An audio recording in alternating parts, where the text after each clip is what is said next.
Welcome to the world of Hearthron. I am your storyteller and dungeon master, Bilbo. At least that's the name my players lovingly gave me over 20 years ago. Dungeon Masters. Today is my birthday. So I kind of wanted to share 42 years of dungeon mastering. I started dungeon mastering when I was 9 years old. In the summer of 1976.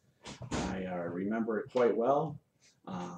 My first introduction to the game, like many, I'm assuming, especially maybe more players from the late 70s when I started, or the early 80s when people started. Now it's a lot different now, which is great. Back then, friend of mine's teenage brother. He was going to high school, maybe junior high. I don't remember that part, how old he was, but somewhere in there, teenage years. And he dragged me and his brother, sat us down, and we played our first game of Dungeons and Dragons. And I fell in love with the game, and I was hooked. And at 9 years old, I was just head deep into the game. Some of you may relate to this, and what I'm really going to do here is kind of show you the collection of Dungeons and Dragons I have collected over the years of playing and really dungeon mastering. My playing has been very limited to the game. I almost exclusively have been a dungeon master, other than a couple parts here and there, which I will kind of get into when those happen. But usually, even when I was playing, I was dungeon mastering the next week if I was rotating around. So let's get into the cool stuff, right? And then I kind of go into, my background and how I started. So I started playing D&D somewhere 76, 9 years old. Really cool. I'm into the game. And so let me just show you some of the old books here. So here, first one I have here is and I'll just bring this up here too as well. So here we go. This is the Underworld and Wilderness Adventures. So this really was in the sense of how you became a dungeon master. And the funny thing, even though it says wilderness, when I started playing, all we did was dungeons, and here's like a sample dungeon there in the book here, and this was a set of 3 books. So we had like I said, the Underworld, which really meant dungeons, Wilderness Adventures. This is like your Dungeon Master's Guide back then. You had Men and Magic. This is like your player's handbook. And we had our Monsters and Treasures, so your monster manual. So those were the 3 core books, and they came in a white box here. Sorry, there you go. Tactical Studio Rules. Tactical Studies rules. And that was it. And this is what you started with. This is the 3 books we had. And we were often playing Dungeons and Dragons, rolling dice, making characters. My first character was a halfling thief. The cool thing is here too, looking back in here, here it would tell you what, your alignments and such. But let me look at the classes here. I did see this cost, of course, of equipment. But I forgot all about this until I looked at this earlier today. I'm just trying to find the classes. I probably skipped them because they're probably right in the beginning, of course, just like everything. But I just brought back memories, and I was like, oh, I gotta show this part. And now, of course, I can't find it. Oh no, here we go. So here, when we went up levels, maybe it'll be better down there. So When fighters, when you were first level or 0 level, you're a veteran, then a warrior, swordsman, hero, swashbuckler, myrmidon, champion, superhero, and then the ultimate lord. And that's when you hit 10th level or beyond that. Magic users had your seer, conjurer, your magician, enchanter, warlock, sorcerer, necromancer, and then wizard. And your cleric, your acolyte, your village priest, bishop, patriarch. So you had all those, and then the thief, I believe the thief is in here as well.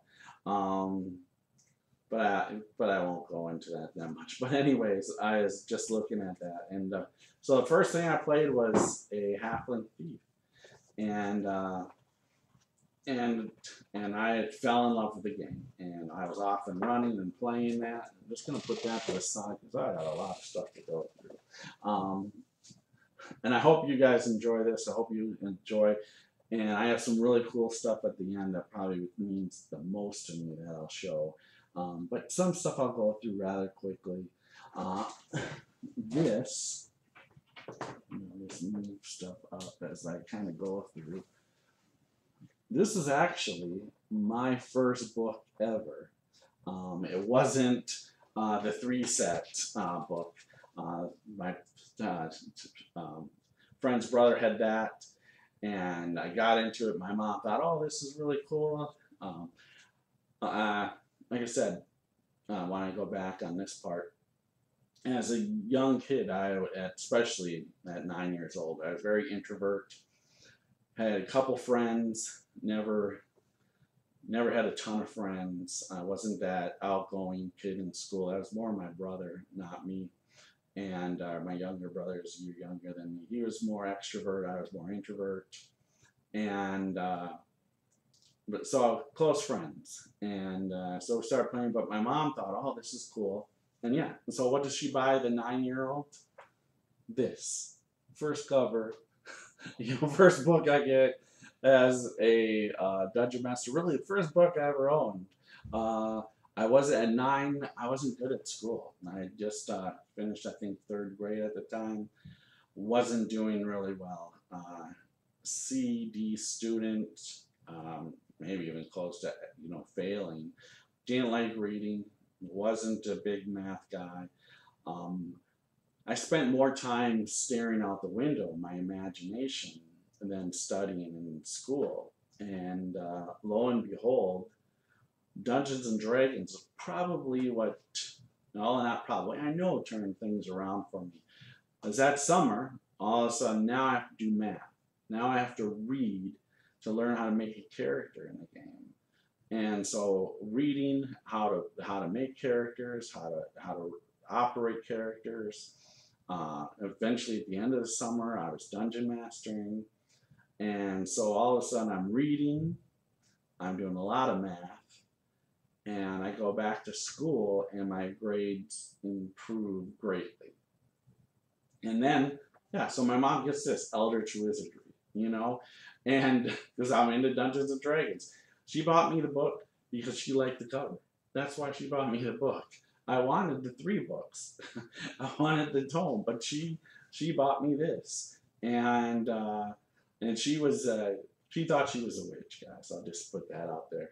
So she thought she was a witch, and so she loved the cover of this. Of course, it looked very sacrificial, and that's how I got this book. So I ended up with that, and we played over the summer. Other books here, Greyhawk. And this Greyhawk, it's not like in the sense of where you think, "Oh, this is Gary Gygax's world."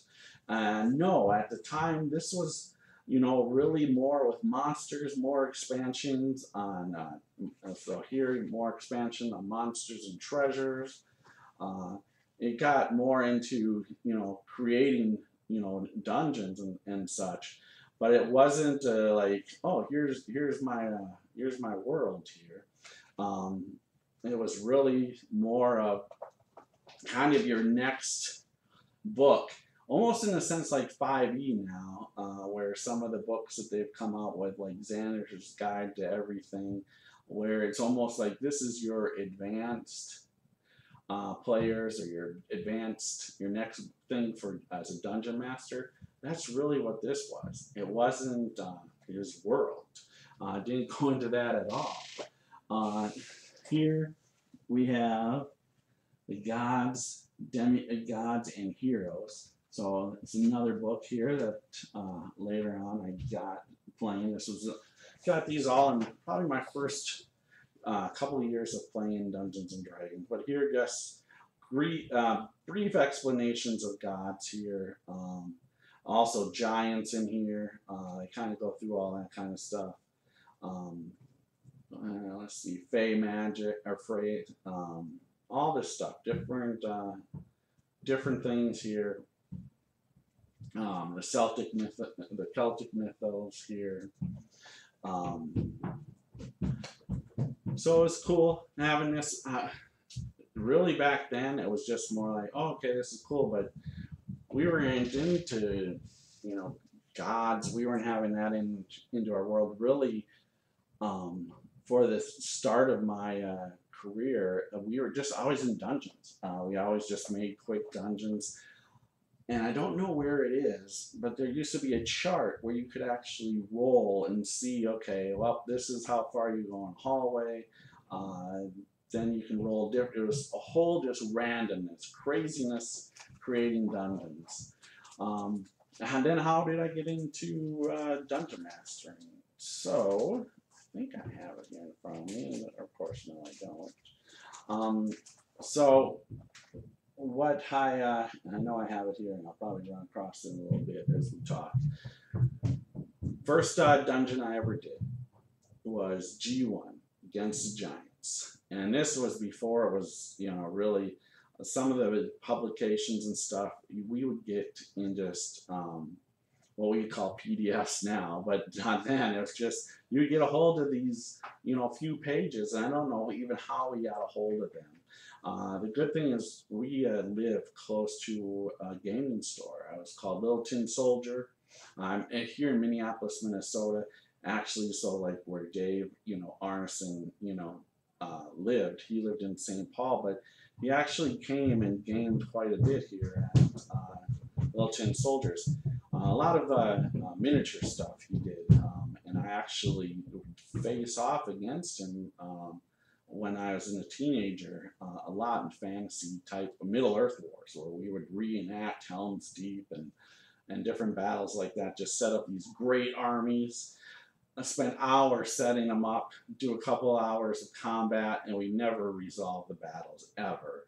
And then we'd have to tear it down and get kicked out of the shop. But we did that like once a month. It was a lot of fun. And he was on the bad guy side. Everybody seemed to be on the bad guy side, maybe because Dave was on that side. There's always me and maybe 2 or 3 other guys who were the good guys. And it was a lot of fun, though.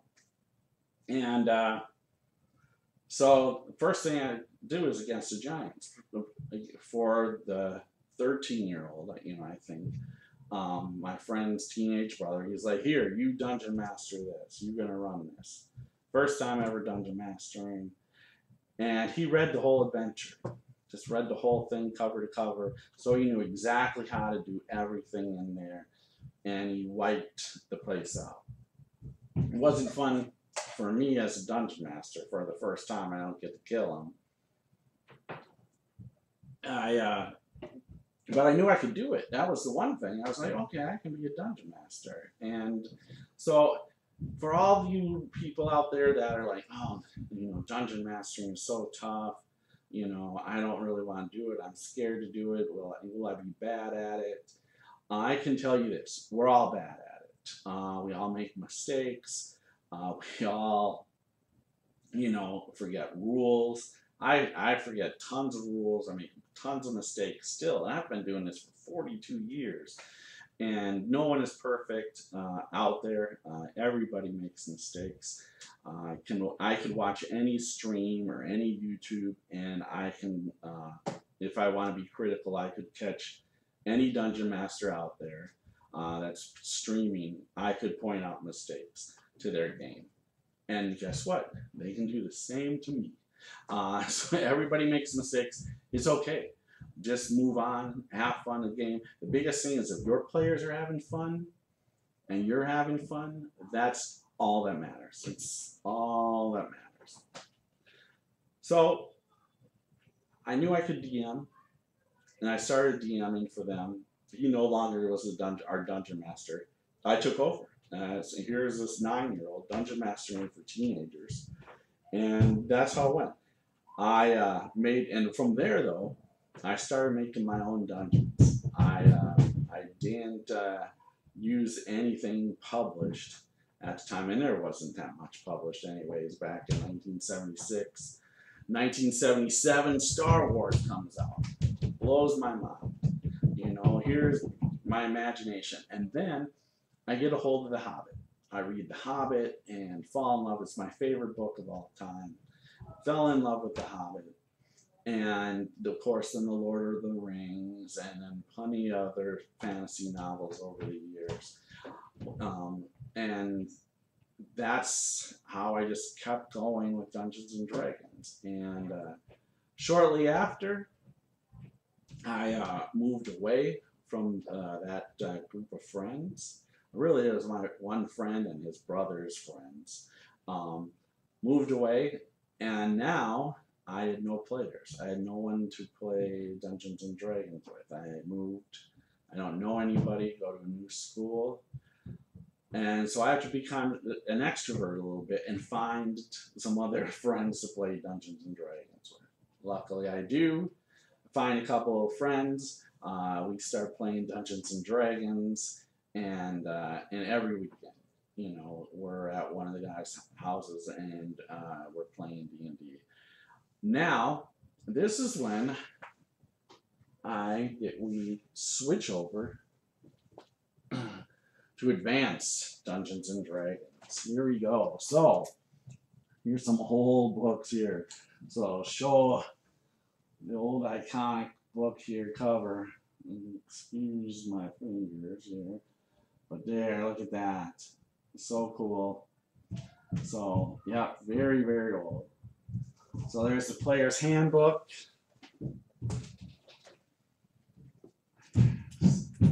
Dungeon Master, look at that. 3D there. Very cool. And then the Monster Manual.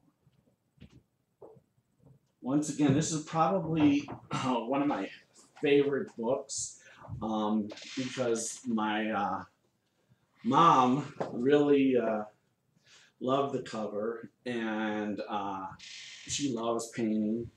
Loves and did tons of miniatures for me, and I'll share some of those with you right now. But this is so. Once again, I started playing Dungeons and Dragons. I never stopped, but I'm playing. I need books, of course. I get this for Christmas, and I believe I'm 10 years old when I get this for Christmas. I already mowed lawns, shoveled sidewalks, did whatever I could to get like the player's handbook, Dungeon Master's Guide, so I had something to start with. Wanted, you know, more books. All my money was going to Dungeons and Dragons. And back in the late 70s, we're talking 77 now, and going seeing Star Wars. That's where my money was going. Go see Star Wars and buying Dungeon Masters stuff. At the time, when my mom bought the Monster Manual, this is when she actually met Dave Arneson. So she met him before I did, and actually saw a whole layout of a dungeon that he had done. It was at our university here in Minnesota, and just levels, crazy dungeon.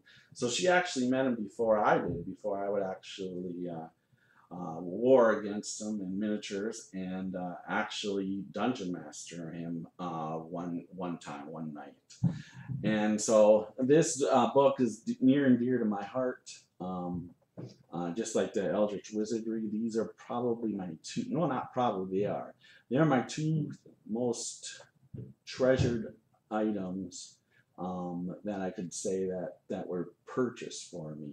I have a couple of things that are very treasured to me. I'll share them more at the end. let me show some miniatures that she's did. So here, I'll show this up. So here's an iconic wizard. She painted this for me way back when. So this is this miniature, and if you can see, it's still, the paint holds up. It's still incredible. Maybe get a little bit better detail here. So this figure is over 30 years old. Pretty cool. So I mean, I had this, like I said, when I started getting into miniatures, and for when I started really getting into miniatures, was probably more about 12 or 13 years old. That's when I met Dave Arneson when I was, I think, 13 or 14 is when I met him, and that's right when I was getting into miniatures. But that was when my mom painted. I'll save the best for last, but here's another one. As you can see, just incredible artwork, and it's amazing how these miniatures have held up over years. This here has an S on the shield. My mom's name was Sharon, and so she painted this for her. This was representing her in Dungeons and Dragons. My mom was really cool about supporting me, you know, in my hobby. Thought it was really cool. This is kind of the only time that I would would be forced to be an extrovert, playing D&D, being a dungeon master. Sorry for my big hands. I'm trying to get a good view of this. Cool. And then this is one of my favorite dwarven figures here. Very cool, riding a polar bear. So those are some of the figures, and I'll save one for a little bit in a second here, I guess. So, playing Advanced Dungeons and Dragons, of course you have Fiend Folio, you know, just some great artwork here. The one thing is, that I loved that 5th edition brought back, and it kind of got glossed over in 3.5 is the artwork, especially on the covers. And I'll show you what I mean in a second. But some of this is some great, you know, iconic artwork back here in the advanced days of Dungeons and Dragons, and it just seemed like they really slacked off in 3.5 on some stuff, or else, at least the books, I'll say that. And here's the deities and demigods, and just one thing I did keep a bookmark just for this.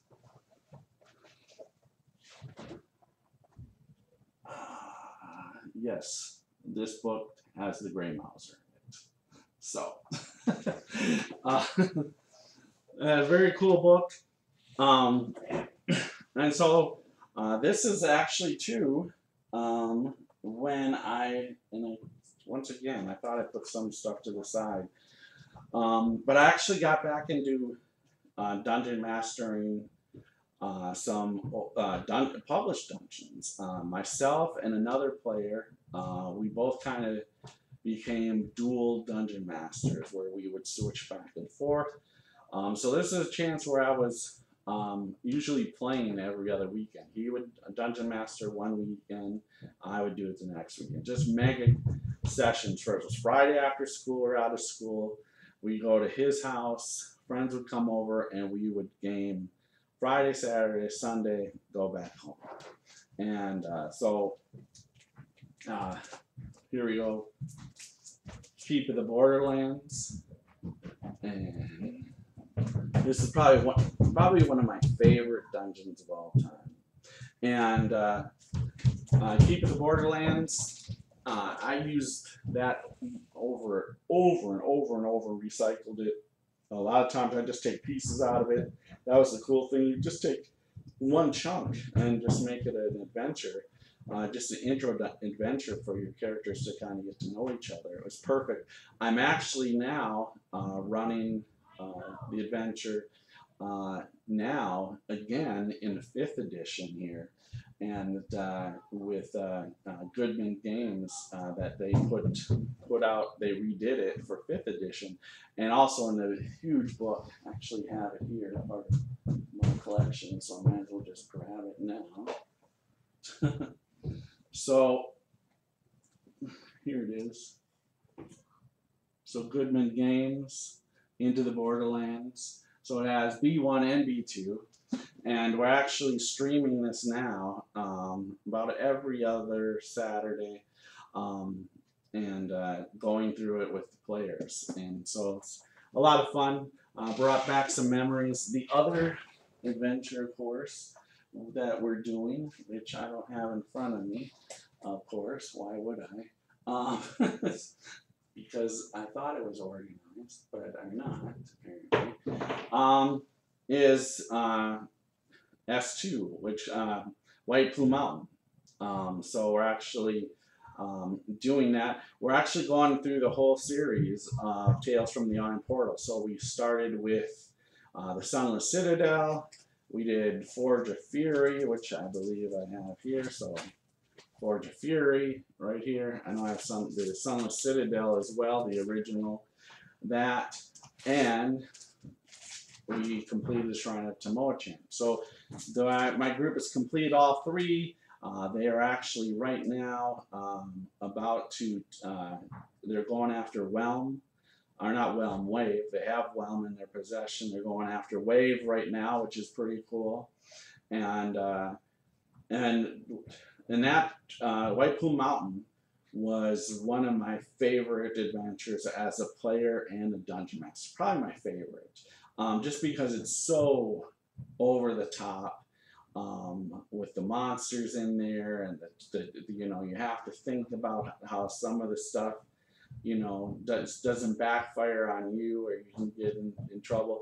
The great thing is, like, when I went through it, we didn't even go after Wave. We got Black Razor, we got Whelm, and we were fine because we were like, well, none of us can use the trident, so we left.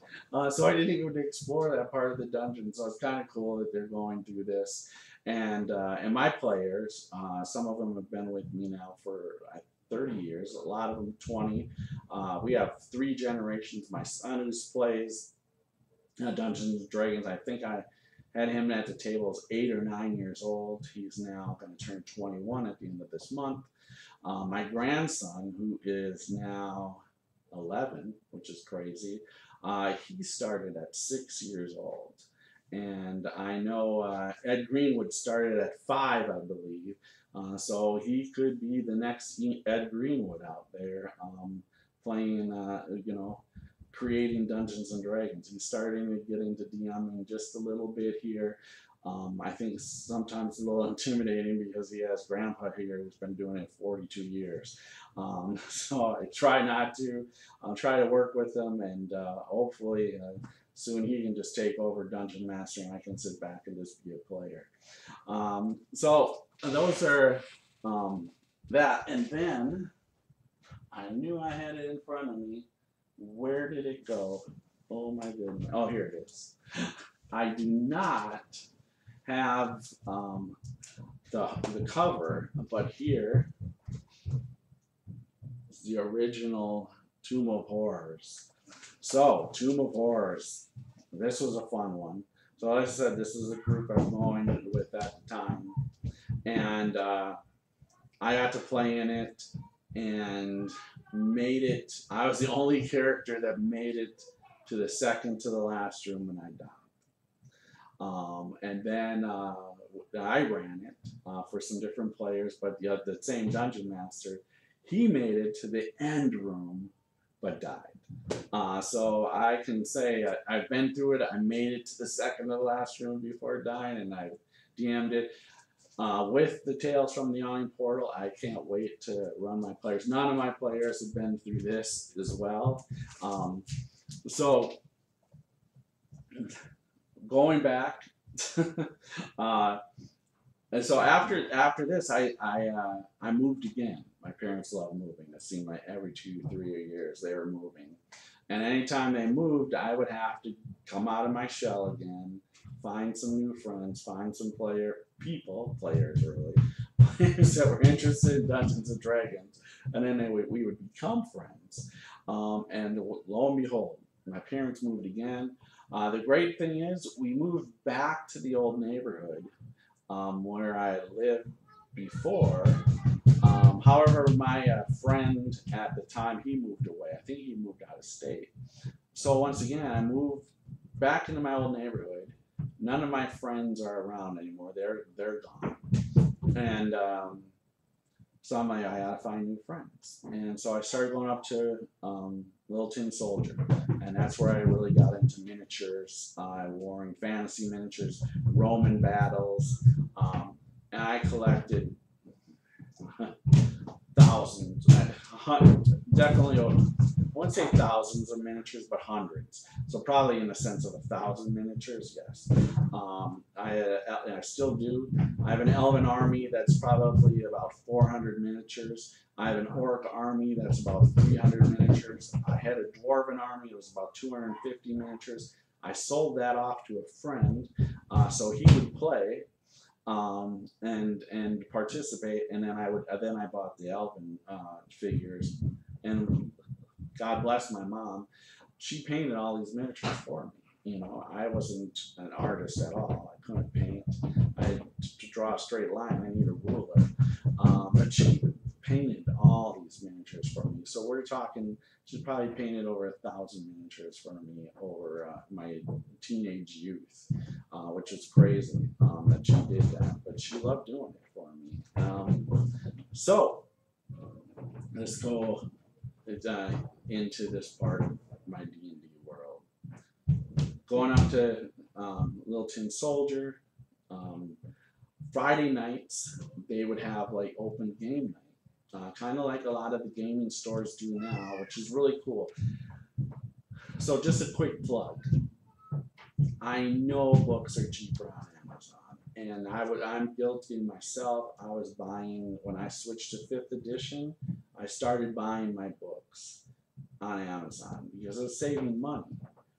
However, I've recently changed that, and where I'm now buying any of my books from a gaming store, purely because I want to support those gaming stores. If that gaming store wasn't there when I was a kid, I would have had nothing. I would have never been introduced to the game.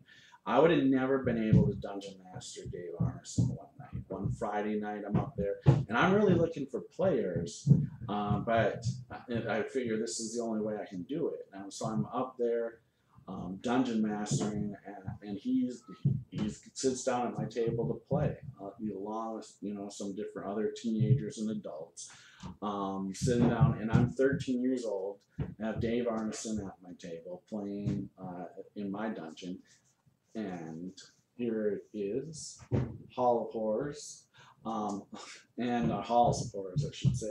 Halls of Horrors. Just to show you quick. That's all you get. It's a crazy dungeon, levels the dungeon. It's like Undermountain, which came out many years later, but it reminds me of my Halls of Horror. And I probably, is one of my goals over the next couple of years, is to kind of redo this for 5th edition and have it published, maybe do a Kickstarter with it. And maybe that'll be the first thing I get published out there, is that Halls of Horror. And great thing is, best compliment ever. He comes up to me after the game and says, "Hey, you're a great dungeon master. Keep up the great work. Loved playing." And that was my one chance where I got to actually the dungeon master one of the creators of Dungeons and Dragons, which was pretty cool. But really war gamed against him more than anything else. With that, beginning up there, I think I'm 13 now, 13, 14 years old, finding new players. I get into really I get away from dungeons and I get into the world of Greyhawk. And we really get in my players, and about 8 players that I found, lo and behold. And just want to share. This here is, yep, old Greyhawk map. And it's really cool. I know there's rumors that, that Wizards of the Coast is going to go ahead and put out some other settings, which is really cool. And I hope they do. I can one tell you, and I will show you here this in a minute.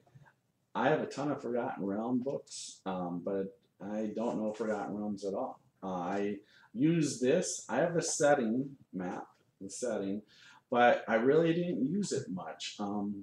What I found out, and it kind of came back to haunt me after I switched groups, is that I had players whose had parents who were a lot more wealthy. I had to work for any of the books I got, miniatures and stuff.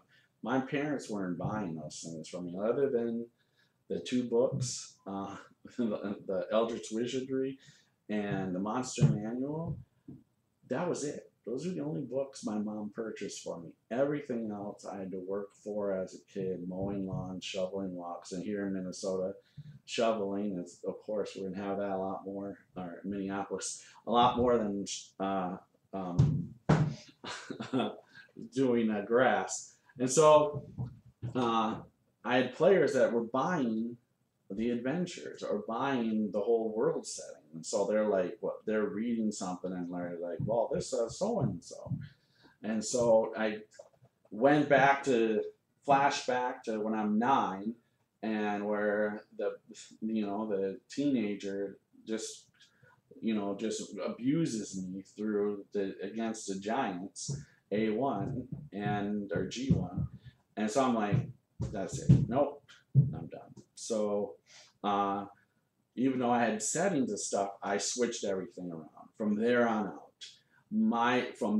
So from 13 to till last 2 years ago, probably till I was 49, I never ran a published adventure. Never. Now, see the stack behind me? Those are all published adventures. All everything from the newest, like 5e here. This here is Raiders of the Lost Oasis here. Another DMing Games adventure.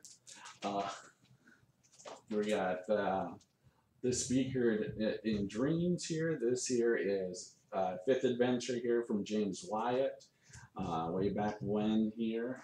This is a deep 20 system. Swords and Sorcery. The Sinister Secret of Saltmarsh. Now, just never ran the adventure, but did I use the maps for this thing? Oh yeah. Or did I take some ideas from this thing? Yes, I did. Absolutely. So what I did is I started being a hack. I would take things from out of here, Danger at Dunwater. Just take something, maybe the map, and use it. And so on. All of these publications here. Here we got Palace of the Silver Princess. We have The Land Beyond the Magic Mirror. So as you can see, I have a ton of adventures. Here we go. Dragonlance. Now I will say this. I have the whole Dragonlance series. I'm a huge Dragonlance fan. I really hope that if they figure it out, Wizards of the Coast, and they figure out to do a movie, do Dragonlance and do it right. Read the books, love all the adventures. Never ran one, never even hacked Dragonlance adventure. I want to do Corinne. I would love to possibly run Corinne. Another one here. I'm not going to go through all these, just more show and tell here. Um, if there's any Forgotten Realms books that I really hacked out of, it would be this. City of the Spider Queen actually ran one of my groups, and I took a lot of information out of here, changed everything, but took a ton of stuff out of here. And my players had a great time down here in the city, playing their characters, ready to free some other characters. So it's pretty cool. But really, so Forgotten Realms, or not Forgotten Realms, Greyhawk, going back. So Greyhawk, first kind of setting, open world setting, where I got away from dungeons, and for the next really 3 years, really all the way through high school, I ran a lot of overland adventure. It was purely campaign. It's the first time where, in a sense, where I was out of dungeon after dungeon, and we got into role playing, and I really loved that part of the game. We had about 8 players. It was a mixed group of guys and girls. Yeah, can you believe that? In the 80s, we had a couple girls at our table. Now it's like 40% of the players out there are women, which is great. I love that that the game has opened up, and you know, the guys, you know, are not being intimidated by women, and you know, and letting them at their tables, and the ones that are doing some great work out there dungeon mastering as well. So it's really cool. More power. I have 4 daughters, and none of them have sat down to play Dungeons and Dragons with me ever. My wife has played a little bit. I've had friends' wives, friends' girlfriends playing our game. We actually have one of my players, his daughter's starting to play with us a little bit into the Borderlands. She joined our group and is starting to play a little bit, which is cool. And then also on our Wednesday night, where we're doing Tales from the Yawning Portal, one of my players, his niece, is now playing with us. So it's cool getting that, and watching any streams out there, you know, that have women playing, or empowering women to play, or like what is it, the Girls Guts Glory group. I hope I said that right. It's cool. You know, all women players, which is very cool as well. So I am glad all that's out there. All through high school, but yeah, we just ran purely a campaign. It was a lot of fun. There was a lot of overland adventuring, just traveling across the country, exploring Greyhawk, which would soon become World of Hearthstone. As I said, because my players had the books, I just started changing everything, and then I just started making my own world in the areas they traveled, and then would expand it as we went. And now I have a complete world. The World of Hearthstone is an entire world. We have, I'm just looking at the map over here. I want to say 13 different continents, tons of islands. So Tamra, my main continent, is very Greyhawk like in that sense, because that's how I started. Tamra was the first continent in my world. I then expanded to the Ganor Empire. The Ganor Empire is very Roman, and dark sunish. And here's the Dark Sun campaign. There's a couple of adventures. Maybe get this a little closer look here. So here's the whole setting, whole big old box. It's one of the adventures there. And the Bloodsand Arena, I've actually used the arena recently, just the map. And here's the road to Uruk. So that's some of my Dark Sun stuff. So the Dark Sun, I'll tell you how I kind of got into that. This is what I actually played in. I wasn't dungeon mastering Dark Sun. But after high school, I joined the military for the next 10 years and was with Special Forces. And when I was not out and about, and I could play Dungeons and Dragons, and if I wasn't coming home to play Dungeons and Dragons with my friends back here, I was playing at rec centers and military bases. And so the couple of campaigns we did when I was in Germany, we did Scourge of the Slave Lords. So this is one. This was a lot of fun. A bunch of military guys doing this. Pretty cool. And then and Dark Sun setting, and same thing. This is Special Forces, and just imagine this. So the dungeon master at the time, I wasn't DMing this, and with the Scourge of the Slave Lords, it was me and one other guy. We would co-DM.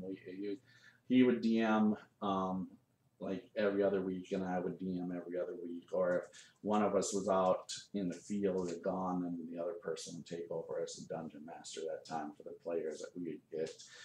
So we went back and forth on that. But with the Dark Sun setting, here's the dungeon master puts us all as slaves in our first adventure, and we're all Special Forces guys. Lo and behold, we end up taking down the slavers, and we become slavers ourselves in the Dark Sun setting. Very cool campaign, very just very brutal, of course, with a bunch of Special Forces guys playing Dungeons and Dragons. It was a great time. Those were that. Then I came back out of the military, and 3.5 came out, and this is what I'm going to show in a sense. This 3.5 artwork that I didn't care for, and I'm really glad. Really, even 4th edition brought the artwork back, but on the covers.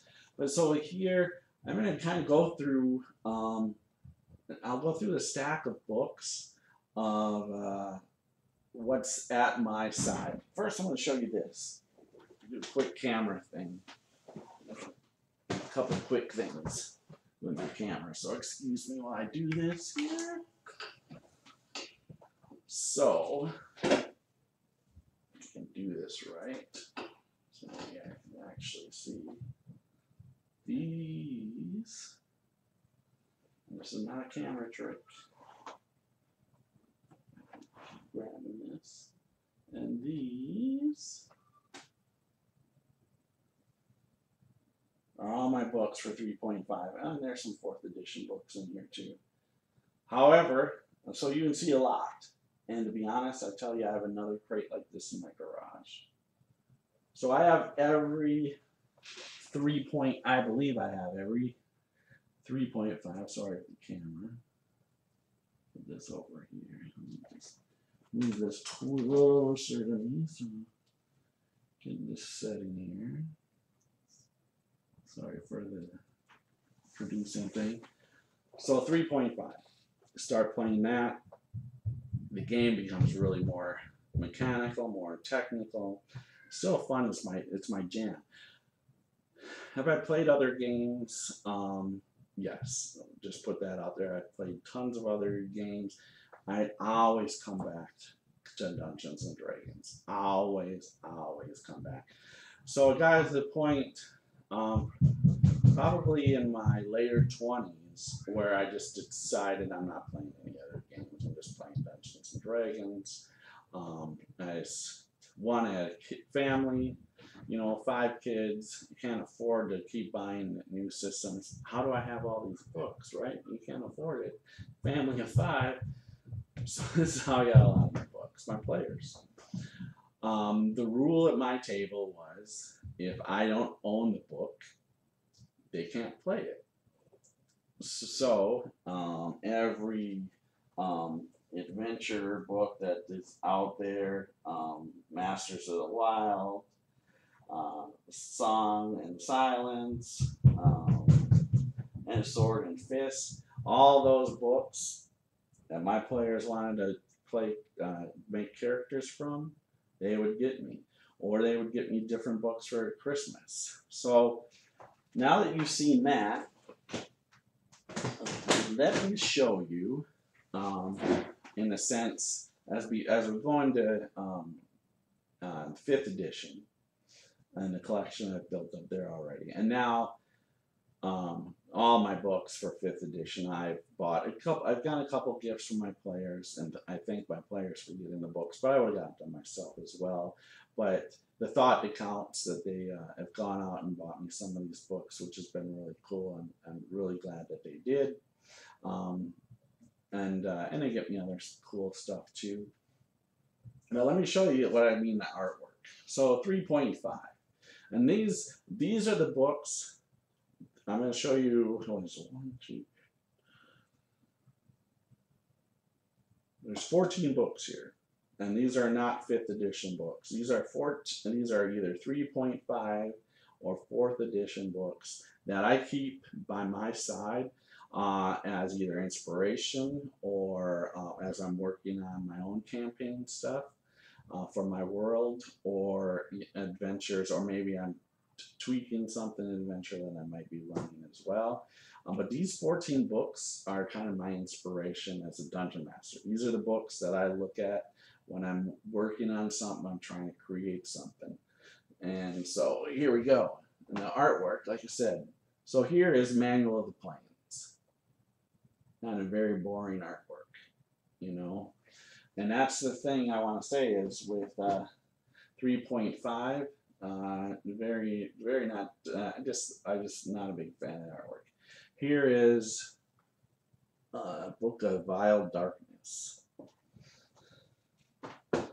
Love undead stuff. Here is Monster Manual 2. Once again, cover's not that great. Here's another book of monsters here. As you can see, this here is from Necromancer Games, which is really Frog God Games. It's also a Pathfinder setting. Tome of Horrors, I should say, not Tomb. Tome of Horrors. So I want monsters, different ideas for monsters. This here is the 4th edition Monster Manual. I keep this. The one thing, we didn't play 4th edition much. I probably DM'd maybe 4 episodes. Just something that, for me, it became even more mechanical. However, what I really liked is some of the extra powers, or some of the actions that you could add on with your monsters. So I do that. I actually take some of the actions and use them in 5th edition. So it's been a really cool thing. I think what Matt Covell speaks about that too, and I do the same. So if you're a dungeon master or aspiring dungeon master, go out and buy this book, you know, just to have it. Here we go, Monsters of Faerun. So yeah, it's one of the things that I'll take out of Faerun is some of their monsters, cool stuff. This here is the Dungeon Master's Guide here. This is also for 4th edition. There's just some mechanics that I like that's in here that I'll reference and use. Here is a Fiend Folio. But as you can see, like, the artwork is just kind of plain Jane. Here's Forgotten Realms, the campaign setting. Like I said, I will still hack stuff out of here, but I really don't know it that much. I know when Chris Perkins and Jeremy Crawford and some of the others talk about Forgotten Realms stuff, I love the lore. I love storytelling. So any of the storytelling, I'm hooked. And I really do love it. I'm not knocking Forgotten Realms at all. It's just my player, I just have the whole thing on my players will go buy it and they'll know it and they'll learn it better than me. And that takes away some of that surprise, some of that imagination for the players. I think that goes away. Underdark, huge fan of the Underdark. I have one of my groups in the Underdark now. We were going to do a kind of a tribute to Against the Giants, but they went down deep, and now they're in the Underdark. So I'm taking it in a different way, different way. Hordes of the Abyss, very cool. This is a great cover. I do love this cover. Done some stuff in the Abyss and different planes. I do love that stuff. Libris Mortis, another good cover. One of my players got me this, and it's the Middle Earth Adventures. And so Adventures in Middle Earth. So once again, I love The Hobbit, as I said, Lord of the Rings, and so if I can take some inspiration, use some idea out of there, I will. We have the deities and demigods, and the last one here is Monster Manual 3. So there we go. So now I'm going to 5th edition. I have all the books. So, but first let me do this. Why not do this? So I was saving a couple things, just miniature wise. So this one's really cool. Yep, it's the original Demigorgon figure that I've had for years. My mom painted this. Very cool. Of course, now this is iconic figure. Has become very popular because of a certain show on Netflix, and I actually have this bad boy now too to represent him. Got that from Loot Crate. Thank you, Loot Crate. So very cool. And that. Yeah, so here, everybody kind of will recognize maybe some of these figures here. Fire Giant. Bugbear. Here is a Dire Bear. I love miniatures. Love them. I have hundreds of them. I was going to show you some miniatures, but maybe that's another video in itself. Some might recognize her. So, and then I have some cool dragons, of course. Love dragons. I have a lot of them. There's a red dragon there. And my players got me this years ago. This bad boy. Big old black dragon. Yeah, so stands proud. So I love miniatures. As I said, collect them. My players get them for me. My kids get them for me. So let's go into 5th edition. Well, one more thing here. Before we go into 5th edition, why don't we do this?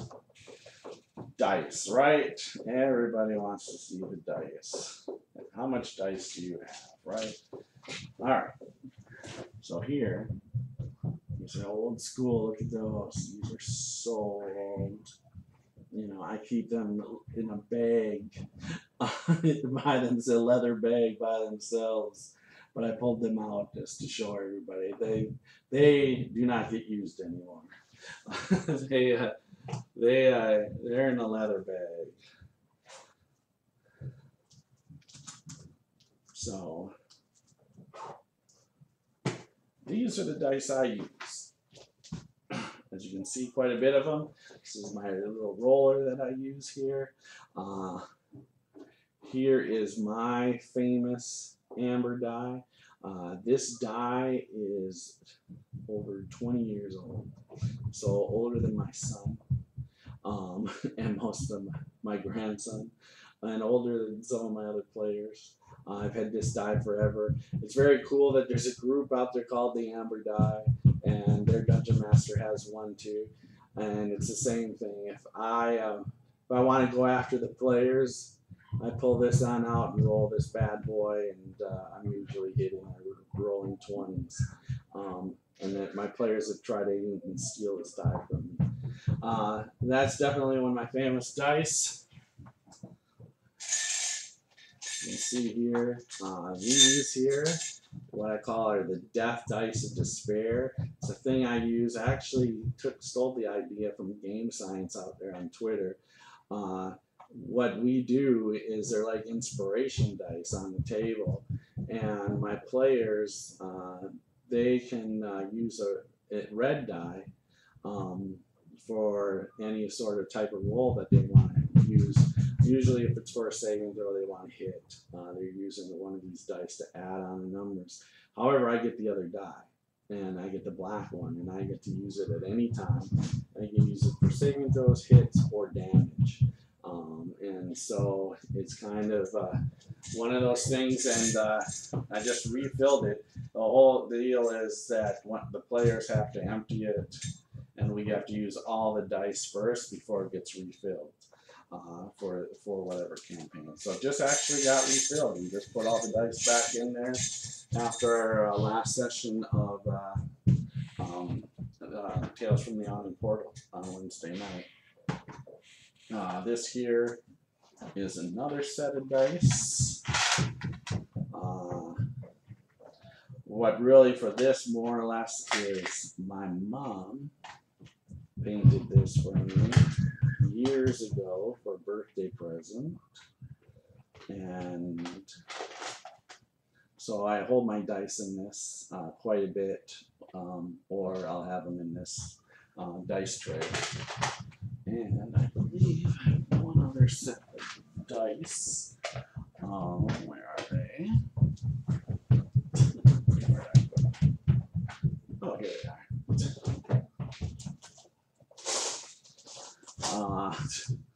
This is what I call the player's dice. So players might forget dice or whatever, just can't find a quick D20 or D10 or something. They just pull this on out. Here's community dice, and they use this. Most of my players have dice. They bring their dice to their games, but once in a while, somebody forgets dice or somebody forgets their character at home, and I'm printing it off or whatever. So those are the dice. Also, just want to share this. This here, cool card, D&D. My mom painted this, like I said, years ago. So so some of the stuff is, like 20, 30 years old, and it means near and dear to me because my mom passed away quite a while ago. Died much younger than she should have, in her 50s, and then show this here. So this here, my mom painted for a friend of mine's mom for my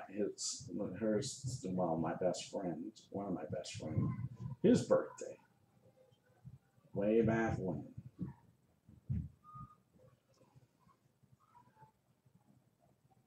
Very cool, right?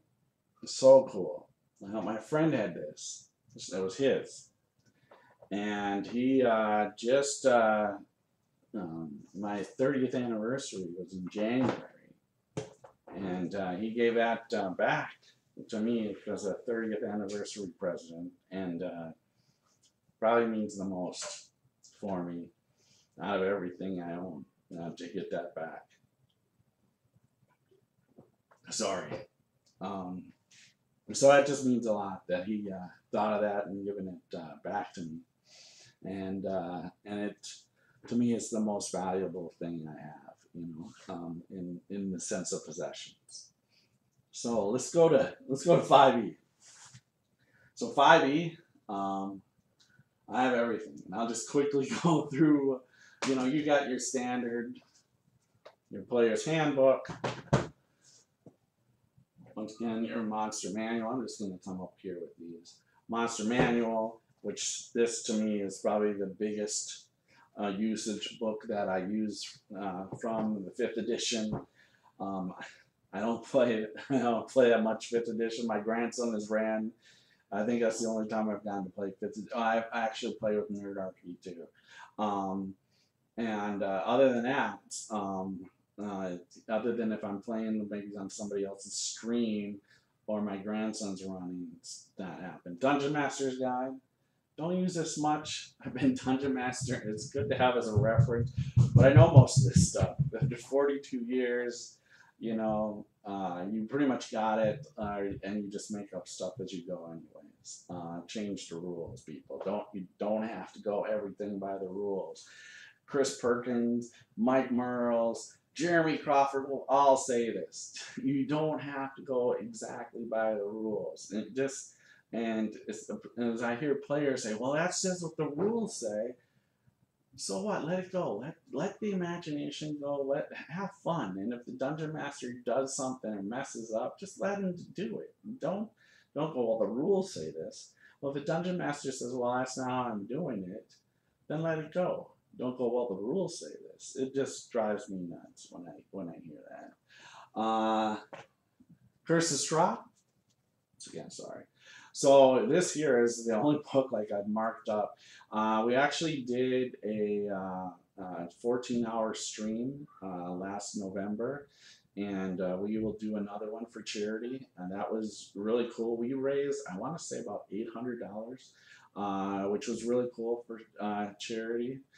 So we will definitely do that with the Stream for Life again. So there we have Out of the Abyss. Once again, I have a little note card in here. As I said, my players were down, or we were going to do it against the Giants, and they went to the Abyss. So I'm kind of using this as a reference a little bit of exploring, and I kind of want to do a campaign on this. The one thing is, a lot of cool books and a lot of cool adventures that the Wizards Coast, which is putting out, which I'm grateful. Is the time, Tomb of Annihilation. I really want to do this in my own setting. I'm gonna hack this to pieces, but I really want to do this. My players are kind of apprehensive about it, so they want to do some other stuff, and so I'm creating some cool stuff that they've never seen before, and really no one has seen before. So I'm actually working on that, and maybe we'll do that here soon. Sword Coast Adventures, which again, more for my players. They love some of this stuff. Prince of the Apocalypse. Haven't even looked at this book, but I own it. Same thing, Rise of Tiamat. Here you go, got it. Haven't looked at it. Horde of the Dragon Queen. Tales from the Yawning Portal. This I know very well. So, like I said, we are in the White Plume Mountain. We've completed the first 3. We're going to do Dead and Fae next after they get Black Razor. And I know they'll get Wave next, not this Wednesday, but the following Wednesday. Go after Black Razor, and then once they're done with that, we're going to go on Dead and Fae, and I don't think no one's done Dead and Fae on a stream yet, so we're going to do it. So I'm hoping people will tune in and watch that. And then we have Storm King's Thunder. So there we have it. Now, we kind of going, oh, here we go. Xanathar's Guide to Everything. My players love this book as well. They're enjoying that, taking some stuff out of there. Now I just kind of want to go into some cool things that necessarily not, well, some are Wizards of the Coast, some are not, that I've used or been using in 5th edition that has helped. It's making things fun to use, and it's just a lot of fun with Dungeons and Dragons right now. So first thing I'm gonna do, I'm just gonna show a quick piece, and this here, of course, is Dwarven Forge. So one piece of it, of course, I have some. My players have bought me a couple sets. I've bought myself a couple sets. Stuff's expensive, but my players love it. They absolutely love the dimensional of it. The one thing is, Theater of the Mind, and I did Theater of the Mind for quite a bit of the beginning of my Dungeons and Dragons, probably up until in my late teens. And we started doing some miniatures here and there in my teens. Did a ton. I went to miniatures ever since. And it helps my players. I learned, some of my players have some learning disabilities. And so sometimes theater of the mind, they can't get that imagination. They want to see it. They want to see it. So I think things like Fantasy Grounds or Roll20 that are out there are perfect. I use Dwarven Forge. I use maps and such. The more kind of cool little things. Luck cards from Nord Games. My players love these things. They just have different things that you can use. This is a reward. They do a game recap for our stream. They get one of these cards or take an inspiration die, D20, to use. But most of my players choose this. I have one player that always chooses inspiration dice, but he's like Will Wheaton with dice. So I understand that. Let's go through Kobold Press. So you have Tome of Beasts. I love this book. Throws my players, because I have some veteran players that know every dang creature in the Monster Manual Fiend Folio by heart. I don't like that they do, but they do. They don't know nothing in this. None of them have this book except me, which is cool. I love Kobold Press, some of the stuff they do. I have their tokens as well. I also am one of their Patreons, so once a month I get one of these cool Warlock books with some adventures, different maybe match guides, different stuff. Very cool. I get that every month from them, and it's for like, I think I do an $8 or something subscription, maybe it's $5, I forget. Once again, Nord Games, more Warlock stuff here. So, Nord Games here. They are really cool. They're the lazy dungeon master, and I wouldn't even say lazy. For me, it's time press now. So for things like quick NPC, I can take something out of here and use it for an NPC or an encounter, and so on. If I'm not using an adventure, so I love stuff like this.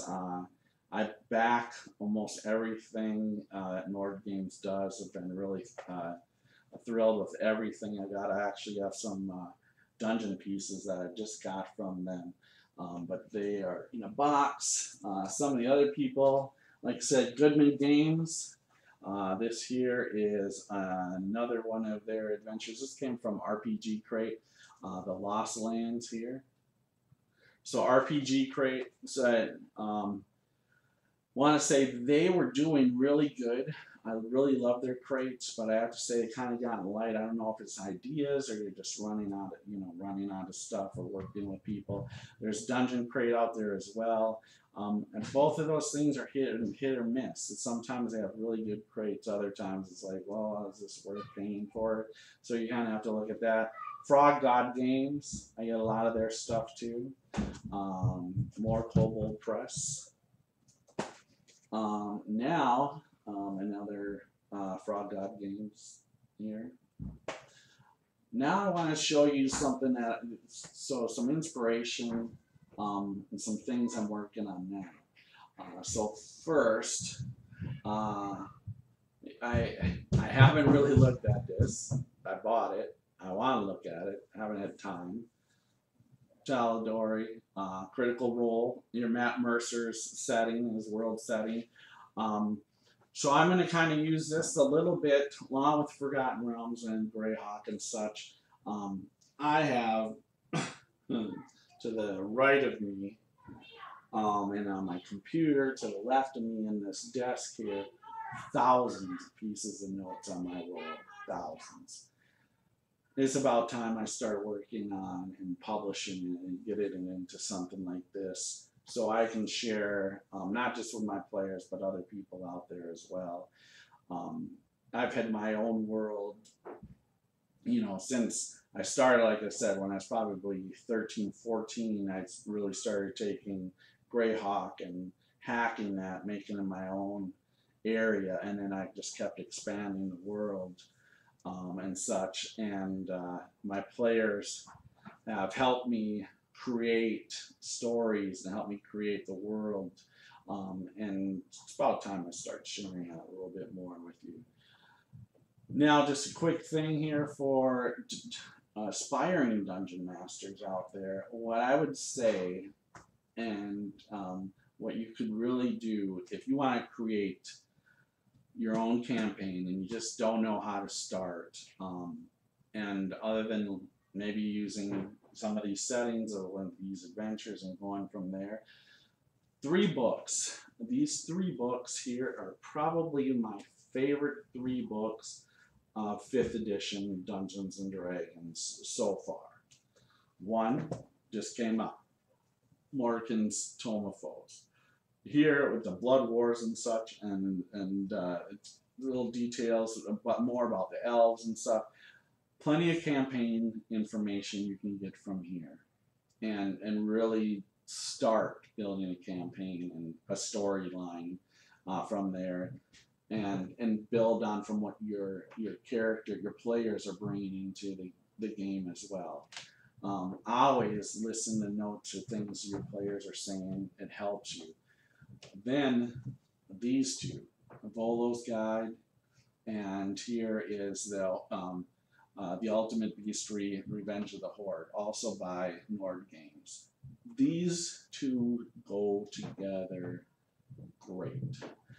You can really start with both of these books building out an epic type of game where you're building stages, so your first to 5th level characters, then the 6th through 10th, then you can go 10 to 15, and 15 to 20, and really you can then kind of even bring in some of this stuff here with the blood wars if you want to get into going into the abyss, dealing with gods or devils and demons.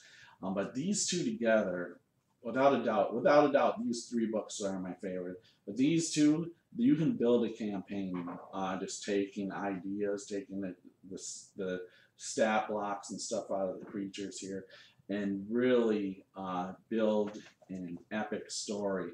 Myself, one of my players is one of my best friends who are also dungeon masters. We could have wrote these.